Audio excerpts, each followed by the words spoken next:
जो कांग्रेस ने मांगी थी, वहां पर अगर बात की जाए तो वहां पर अभी सीटिंग सांसद हैं समाजवादी पार्टी के एसटी हसन, और उन्होंने बीजेपी के सीटिंग सांसद को हराकर लगभग 1 लाख वोटों से जीत दर्ज की थी, और वहां पर इमरान प्रतापगढ़ी ने चुनाव लड़ा था कांग्रेस से। तो समझ नहीं पा रहा हूं कि आखिर कांग्रेस को मुरादाबाद वाली सीट क्यों चाहिए, जबकि अगर इमरान प्रतापगढ़ी की बात करें तो महज 59,000 वोट मिले थे उनको। देखिए, ये एसटी हसन की जो सीट है जी, ये बनाती है कि और लड़ने का मौका दे। पहले इन्होंने नगमा को लड़ाया था, फिर अजहरुद्दीन लड़े, फिर इमरान प्रतापगढ़ी लड़े।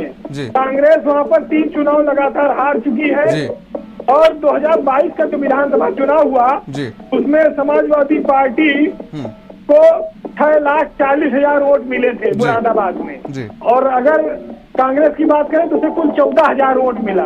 वो ऐसे में सपा कैसे ये सीट छोड़ देगी? लोकसभा में इमरान प्रतापगढ़ी जैसे बड़े नाम भी संतोषजनक वोट नहीं पा पाए थे। अब वो सपा की इस समय सिटिंग सांसद वहां पर है एसटी हसन, इसके अलावा 4 विधायक वहां से समाजवादी पार्टी के हैं मुरादाबाद से। तो वो कैसे अपनी जीती हुई विनिंग सीट छोड़ेगी? ये बात सबकी समझ में आना चाहिए कांग्रेस की, और कांग्रेस इसी लालच में सिर्फ ये सीट मांग रही है कि वो मुस्लिम बहुल इलाका है, सपा के साथ अगर गठबंधन होगा तो हम ये सीट जीत लेंगे। इसके अलावा बिजनौर की सीट है, अमरोहा की सीट है, इन सीटों और देवरिया की सीट है। मैंने आपको बताया ये 4 सीटें ऐसी हैं जो कांग्रेस चाहती है, लेकिन सपा इनको देने को तैयार नहीं है।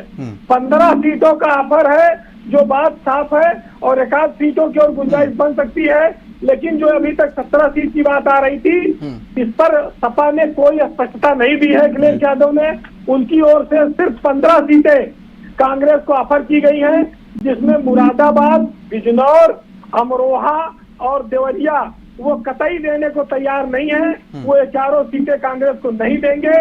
रायबरेली, अमेठी, कानपुर, फतेहपुर सीकरी, बांसगांव, बागपत, गाजियाबाद, प्रयागराज, बुलंदशहर, हाथरस, मथुरा, जालौन, महाराजगंज, सीतापुर, सहारनपुर, ये 15 सीटें समाजवादी पार्टी ने कांग्रेस के लिए छोड़ने का ऐलान किया है। अब इस पर गठबंधन क्या रूप लेगा? गठबंधन लगभग खत्म हो चुका है। अभी हालांकि राहुल गांधी उत्तर प्रदेश में हैं, अगर वो कोई बातचीत आगे बढ़ाते हैं तो हो सकता है कोई संभावना बने, वैसे उम्मीद अब खत्म है, और ये माना जाए कि समाजवादी पार्टी अकेले चुनाव लड़ेगी। कांग्रेस 15 सीटों पर संतुष्ट नहीं है। जी वीरेंद्र जी, लेकिन जिस तरीके से देखा जाए तो उत्तर प्रदेश में मुख्य विपक्षी पार्टी समाजवादी पार्टी वो इंडिया गठबंधन से खुद को अलग करती हुई नजर आ रही है। इंडिया गठबंधन पर इसका क्या कुछ असर पड़ेगा? देखिए, इंडिया गठबंधन तो खत्म हो गया पूरे देश में। ना कोई बैठक हुई उसके बाद, ना कोई इनका कॉमन मिनिमम प्रोग्राम बना, ना इनकी रैलियों के लिए कोई अपने सहयोगियों को आमंत्रित किया गया। तो इनका गठबंधन खत्म है। इंडिया गठबंधन टूट चुका है, और अब इंडिया गठबंधन में कोई साथी बचा नहीं। जम्मू कश्मीर तक फारूक अब्दुल्ला ने तक ऐलान कर दिया, महबूबा मुफ्ती ने, कि हम अलग लड़ेंगे। तो इंडिया गठबंधन अब कहीं नहीं है, खाली वो एक कुछ महीनों के लिए था। उत्तर प्रदेश में उसकी अंतिम उम्मीद अखिलेश यादव थे, वो लगभग खत्म है, टूट चुकी है। बहुत बहुत शुक्रिया वीरेंद्र जी हमारे साथ जुड़ने के लिए और तमाम जानकारी साझा करने के लिए। की संख्या सिर्फ 4